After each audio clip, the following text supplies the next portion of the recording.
Hello बच्चों, so let's understand this question. The question is asking mention any three limitation of the barter system.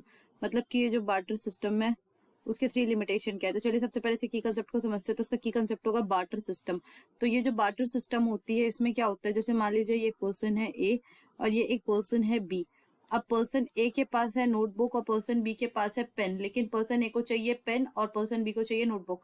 तो ये दोनों क्या करेंगे, ये दोनों इन पेन और नोटबुक का एक्सचेंज कर लेंगे without the use of money.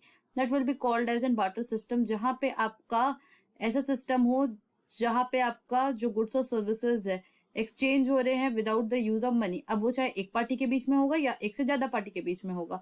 तो that will be called as a barter system. अब इसके फीचर क्या है, तो सबसे पहला है कि ये इसमें डबल कोइंसिडेंस ऑफ वांट्स की जरूरत पड़ती है. जैसे पर्सन ए है, इसके पास है नोटबुक, लेकिन पर्सन ए को क्या चाहिए, पेन, और पर्सन बी के पास क्या है, पेन, लेकिन उसे चाहिए notebook.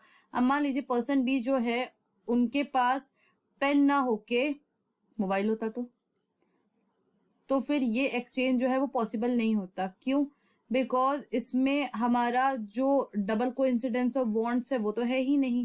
That is the reason. ये थोड़ा सा यहाँ पे एक एज अ ड्रॉबैक भी हम बोल सकते हैं. दूसरा कि ये मनी के यूज को एलिमिनेट करता है, क्योंकि यहाँ पे हम गुड्स और सर्विसेज को एक्सचेंज कर ले रहे हैं डायरेक्ट, तो इसमें हमें मनी की जरूरत ही नहीं है.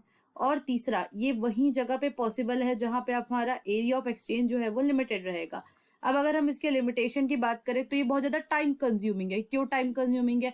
तो जैसे हमने पर्सन ए और पर्सन बी के साथ देखा था, पर्सन ए को तो पेन की जरूरत थी और पर्सन ए को बी को ढूंढने में तो टाइम तो लगा होगा.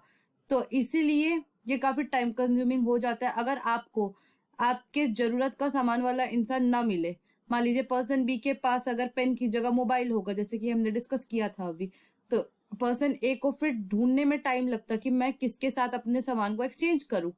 दूसरा, वैल्यूएशन ऑफ जो गुड है वो डिफिकल्ट हो जाता है.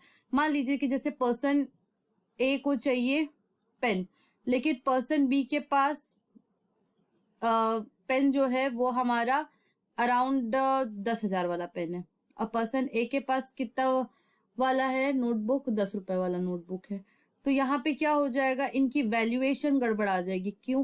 क्योंकि पर्सन ए को तो ज्यादा महंगा सामान मिल जा रहा है और पर्सन बी को 10 रुपए की नोटबुक है. तो 10,000 ज्यादा बड़ा होता है कि 10 रुपए ज्यादा बड़ा होता है? तो ऑब्वियसली यहाँ पे घाटा किसको हो रहा है, पर्सन बी को घाटा हो रहा है, क्योंकि इसे अपने 10,000 रुपए वाली जो पेन है वो ए को देनी पड़ रही है. और पर्सन ए का तो फायदा ही फायदा है, क्योंकि पर्सन ए तो 10 रुपए वाली अपनी जो नोटबुक है वो पर्सन बी को थमा रहा है. तो लॉस किसको हो रही है, पर्सन बी को, और फायदा किसको हो रहा है, पर्सन ए को. तो इसी तरह से जो ये वैल्यूएशन है गुड्स का वो काफी डिफिकल्ट हो जाता है, और कई ऐसे प्रोडक्ट्स भी होते हैं जिन्हें हम डिवाइड नहीं कर सकते हैं. So I hope this question has been clear to you. Thank you and best of luck.